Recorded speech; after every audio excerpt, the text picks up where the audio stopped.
Le Forum des projets urbains Grand Ouest continue et j'ai le plaisir de recevoir Vera Lizarzaburu. Alors, vous êtes directrice des programmes nationaux pour Action Cœur de Ville, mais pas que. Et Pascal Monnier, vous êtes le deuxième adjoint au maire d'Angoulême. Vous avez en charge le sujet des politiques du climat, de transition écologique et d'urbanisme. Et vous êtes en charge du sujet Action Cœur de Ville à la mairie d'Angoulême. La mairie d'Angoulême qui a saisi un petit peu cet outil pour développer et pour favoriser un meilleur développement urbain de la ville. Je profite de vous avoir, Vera Lizarzaburu, avec nous pour faire un petit bilan du programme Action Cœur de Ville qui arrive au bout de son premier quinquennat. C'est un quinquennat 2018-2022. Le prochain est annoncé. Qu'est-ce que vous pouvez me dire? Est-ce qu'on peut faire un rapide bilan de ce premier quinquennat, on va dire?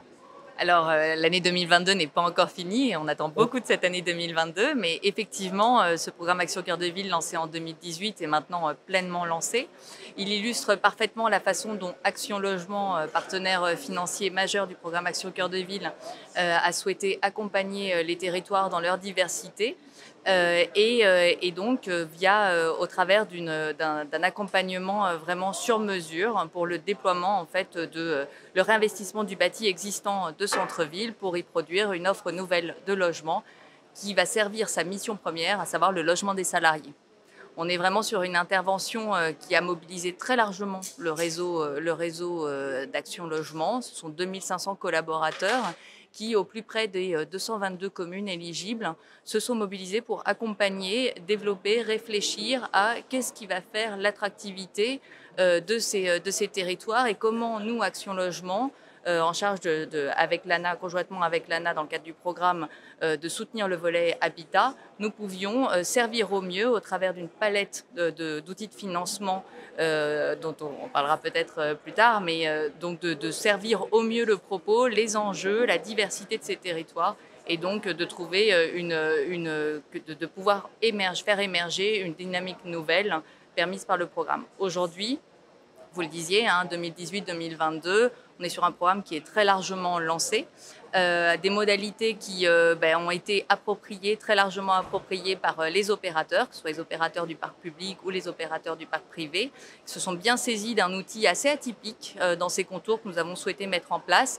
Et donc, sur le 1,5 milliard que nous avions prévu de mobiliser dans le cadre du programme, nous sommes à près de 800 millions d'euros déjà mobilisés, avec une très forte accélération, puisque nous avons fini l'année 2021 à 790 millions d'euros et nous sommes aujourd'hui, 2 mois après, à près de 850 millions d'euros. Donc on voit bien que sur cette dernière année, et c'est pour ça que je me permettais de vous reprendre. Donc la dernière année est importante. Voilà, 2022 va être vraiment déterminante pour nous puisqu'on est vraiment sur une mobilisation exponentielle de nos crédits. Et donc on est effectivement sur l'attente vraiment d'une accélération très forte sur cette dernière année de la première phase.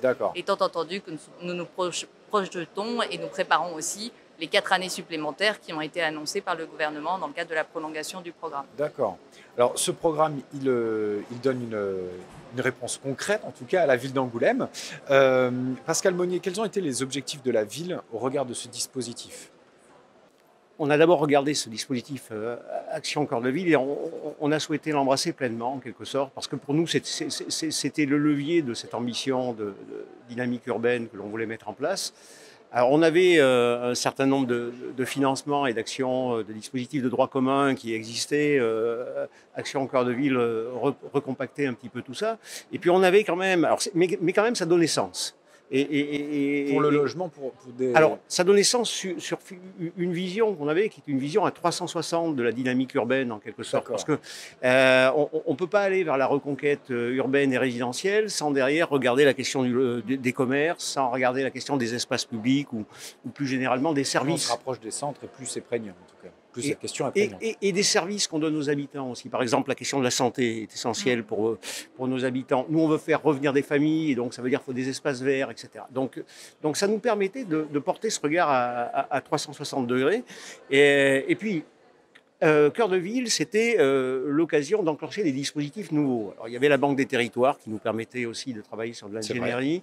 On a été très, très largement aidé par l'EPF, l'établissement public foncier, Nouvelle-Aquitaine, sur la reconquête par les friches aussi, y compris en Cœur de Ville. Et puis, il y avait Action Logement. Parce qu'Action Logement, c'était quand même assez central. C'était pour nous nouveau, c'était des dispositifs nouveaux qui permettaient d'accompagner notamment des opérateurs privés qui venaient mal dans nos villes moyennes, de les accompagner pour équilibrer les opérations financières.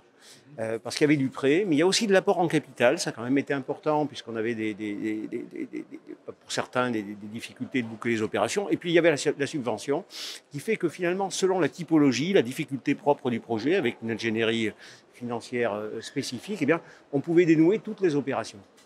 Et dans un premier temps, c'est ce qu'on a fait, c'est-à-dire des privés sont venus vers nous en disant « mais on n'y arrive pas en réalité ». Mais on leur disait « mais si, maintenant on sait y arriver ». On peut. Hein, on se retourne vers notre partenaire Action Logement et la réalité, c'est qu'on y arrive. Et donc, on a eu plusieurs opérations comme ça qui ont été portées par des privés et qui ont eu un véritable effet de levier.